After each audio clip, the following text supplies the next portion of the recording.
여러분 안녕하세요. 유영태입니다. 원함에 기르면서 아빠가 실수했던 부분 여러분과 나눔으로써 여러분들에게 삶의 자녀의 관계 그리고 가정에 조금 더 행복하고 멋진 삶을 사는 그런 아빠가 되는 것을 돕기 위해서 오늘 두 번째 나눔을 갖고자 합니다. 오늘 제가 여러분들과 나누고자 하는 것은 아빠의 용서 구하기입니다. 아빠가 잘못했어. 이러한 것을 라고 말하는 그런 아빠가 많지가 않아요. 왜 아빠들은 이렇게 용서를 구하는 얘기를 하기가 어렵죠? 혹시 본인의 아버지한테서 나에게 용서를 구하는 얘기를 들어보신 적이 있으세요? 그리 많지는 않습니다. 우리 문화 안에서 아빠가 용서를 구하는 것이 사실 쉽지 않았어요. 그래서 저희들은 그 부분을 잘 배우지 못했던 것 같습니다. 저 나름대로 아이들을 기르면서 아이들과 생활하면서 사실 이런저런 일로 많은 실수를 합니다. 그럴 때 뭔가 용서를 구해야 되는데 왜 이게 쉽지 않은지를 여러 가지 생각해 봤는데 두 가지로 저는 정리를 했어요. 두 가지. 첫 번째, 마음속에서 불편함을 느낍니다. 제 마음속에 이거 꼭 인정을 해야 돼? 또는 제 속에 있는 저의 자존심, 저 체면에 대한 불편함이 있어요. 그리고 또 한 가지, 그것은 또 무엇이냐면 저 심적인 불안감이었습니다. 이 아빠의 권위가 용서를 구함으로 꼭 깨어질 것 같고 상할 것 같아요. 특히나 자녀들이 나를 볼 때 어떻게 볼까? 이러한 권위에 대한 불안감이 있었던 것 같아요. 저의 예를 들어보겠습니다. 제가 사실은 큰딸과 둘째, 첫 번째 아들 두 아이의 관계 속에서 이걸 뼈저리게 경험한 경험이 있습니다.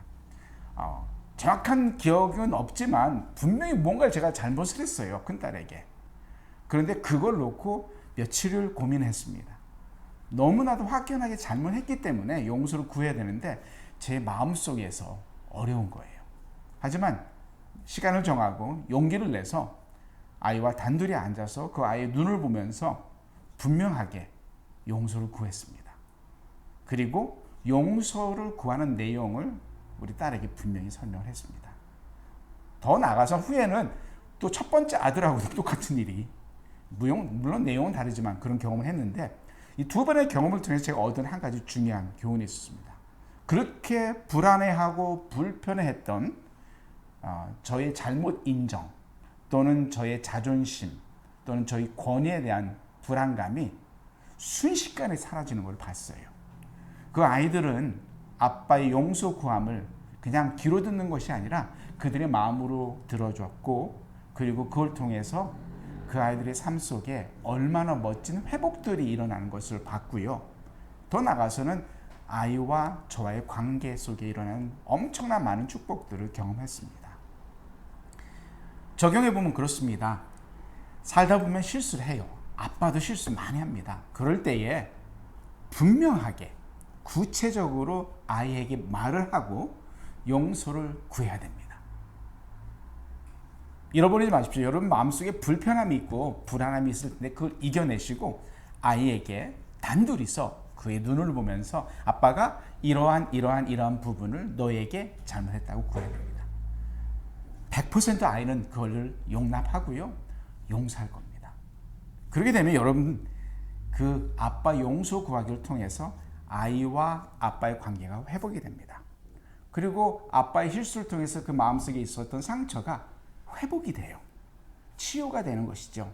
또 나가서는 아빠의 권위가 인정이 되고 회복이 됩니다. 더 나가서는 아빠의 체면도요. 멋지게 세워집니다. 분명히 실수를 할 것이고 이 실수를 통해서 우리에게 용서를 아이들에게 구해야 되는데 여러분 두려워하지 마십시오. 불안해하지 마십시오. 여러분들이 용기를 가지고 우리 아이들에게 용서를 구할 때에 아이들은 우리를 너그럽게 용서해 주고요. 그 안에 관계가 멋지게 회복되고 성장할 것입니다. 지금도 가끔 아이들하고 얘기를 해요. 첫 번째, 두 번째만이 아니라 셋, 넷, 다섯 모든 아이들과 관계 속에서 이걸 경험했습니다. 여러분도 자녀의 관계 속에서 실수하고 용서를 구할 일이 있을 때는 용기를 가지고 용서를 분명하게 구체적으로 말하고 구하십시오. 그걸 통해서 여러분들에게는 멋진 회복과 축복이 임할 것입니다. 감사합니다.